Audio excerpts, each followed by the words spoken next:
Sungguh buruk apa yang Anda tudingkan kepada para pendakwah sunnah, bahwa mereka ingin memecah belah barisan umat Islam. Dengan menerangkan apa adanya yang mereka ketahui dari sunnah Nabi. Ini yang sunnah Nabi, ini yang dikerjakan Nabi. Jangan melakukan hal yang lain selain itu. Hanya karena ada yang tidak setuju, lalu Anda katakan Anda memecah belah umat. Kita ingin yang tidak sesuai dengan Nabi, sunnah Nabi itu kembali kepada sunnah Nabi, agar mereka bisa mengambil air dari telaga Nabi Muhammad sallallahu alaihi wasallam. Kita tidak menjamin kita sampai ke telaga itu dan bisa meminumnya, namun kita berusaha. Dan semoga Allah memberikan hidayah, semoga Allah memberikan taufiknya. Dan setelah kita berusaha untuk diri kita, ingin mengajak saudara kita, saudari kita sebanyak-banyaknya untuk bisa kembali kepada sunnah itu. Karena ini perintah Nabi. Dalam hadis yang telah dibacakan oleh Ustadz kita tadi, fa'alaikum bisunnati, pegang teguh sunnahku. Ketika kalian berpecah belah, ketika banyak pendapat, ketika banyak pandangan, sudut pandang, cari yang mana yang sunnah, pegang teguh dengan sunnah itu.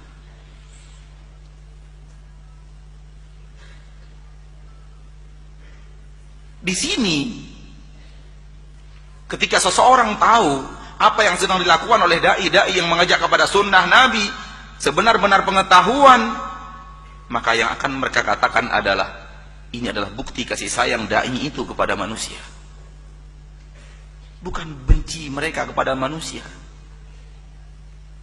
Sebahagian orang mengatakan, kalian selalu menyalah-nyalahkan orang. Bukan menyalahkan, mengajak kepada yang benar. Tudingan akan selalu datang berbeda dengan kenyataan, namanya juga tudingan. Kita tidak ingin menyalah-nyalahkan orang. Tapi yang salah dikatakan benar itu salah.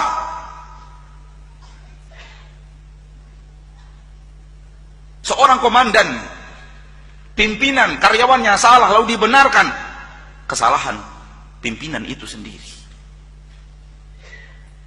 Yang salah harusnya dibenarkan supaya benar.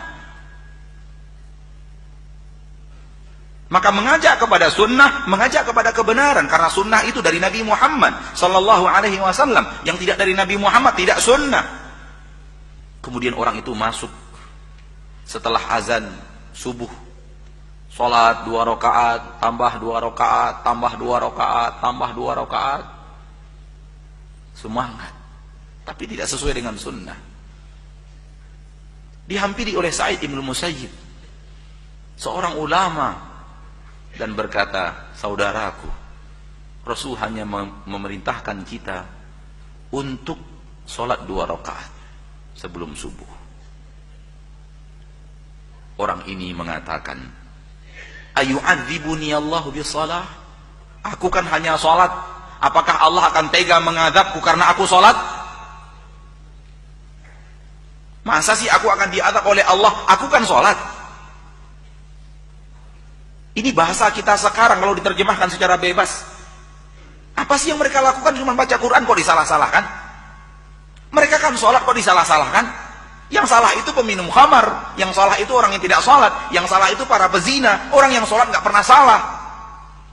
Seperti itulah kira-kira yang dikatakan orang ini, ayu'adzibuni Allahu bisalah. Apakah Allah akan mengadab saya karena saya sholat? Namun dia lupa, dia bicara dengan seorang ahli ilmu.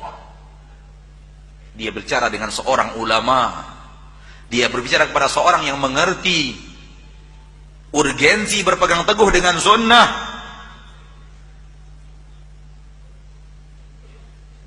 Kata Imam Sa'id bin Musayyib menjawab, innallaha la yu'adzibuka bisalah.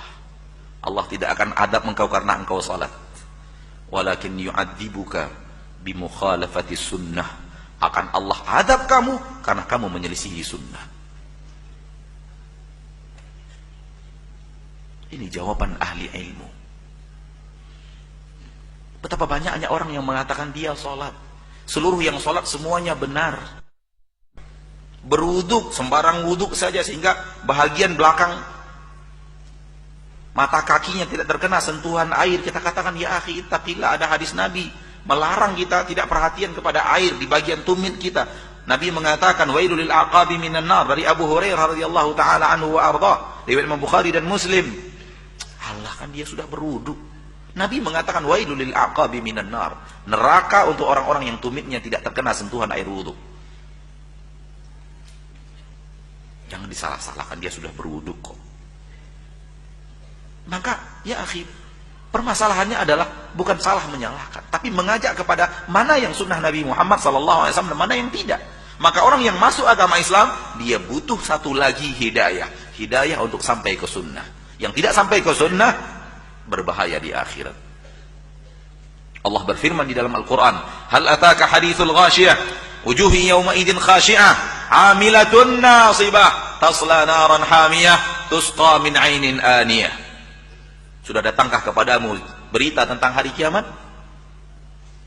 Pada hari itu wajah-wajah pada tertunduk, menyesal luar biasa. Kenapa? Amilatun nasibah. Dia sudah banyak beramal, dia sudah banyak berjibaku.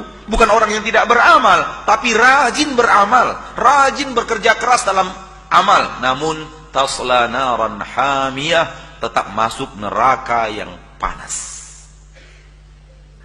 Karena sudah banyak beramal, namun tetap masuk neraka, akhirnya tertunduk, menyesal, penyesalan yang tiada tara.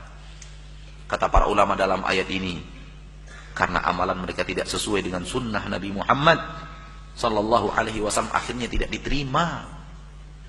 Tidak diterima. Dan itu dari sekarang Nabi, dari dunia Nabi sudah wanti-wanti, sudah ingatkan dari Nabi hidup. Yang amalan tidak sesuai dengan sunnahku ditolak oleh Allah. Allah akan tolak amalan yang tidak sesuai dengan sunnahku. Maka kecintaan kita kepada saudara kita, kecintaan kita kepada saudari kita, ketika kita melihat ada amalan yang tidak sesuai dengan sunnah, kita arahkan kepada sunnah agar diterima Allah. Apakah ini namanya kebencian atau kasih sayang? Silahkan jawab. Apakah ini namanya memecah belah atau ingin mengajak umat kepada jalan Nabi yang satu, yang lurus? Silahkan jawab.